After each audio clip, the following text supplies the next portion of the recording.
ምን ይላሉ ሩታና አብርሽ በቪዲዮ መጥተዋል እያሉ እያወሩ ይገኛሉ።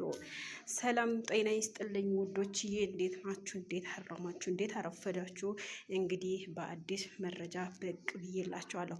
አሚሮ ሚሊኒያ ለፈጣሪ እንጂ ለፊትና አንበረከክም። ዝም ያለ ሁሉ ጥፋተኛ፣ ያው የሁሉ እውነተኛ አይደለም። ክፉ ቀን ያስተምር እንጂ ሊገል አይመጣም። ፍላጎት ለሁላችሁም። እንግዲህ እናንተ በተረፈ አንብቡት። አንዳንዶቻቸው ሩታና አብርሽ አንድ ላይ በቪዲዮ ይመጣሉ ጠብቁ እያሉ እያስፈራሩን ይገኛሉ። እኛም ደግሞ ለፈጣሪ እንጂ ለሰው አንበረከክም ስንል እንደመድማለን።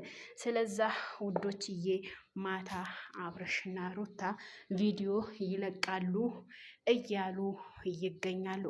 እኛም ደግሞ በጉጉት እየጠበቅን እንገኛለን። ማን ነው ትክክለኛ፣ ማን ነው ሐሰተኛ የሚለው መረጃ በቀጣይ ቪዲዮ መጣላችኋለሁ። እናንተ ላይክ፣ ሼር፣ ሰብስክራይብ እያደረጋችሁ ፈታ በሉ።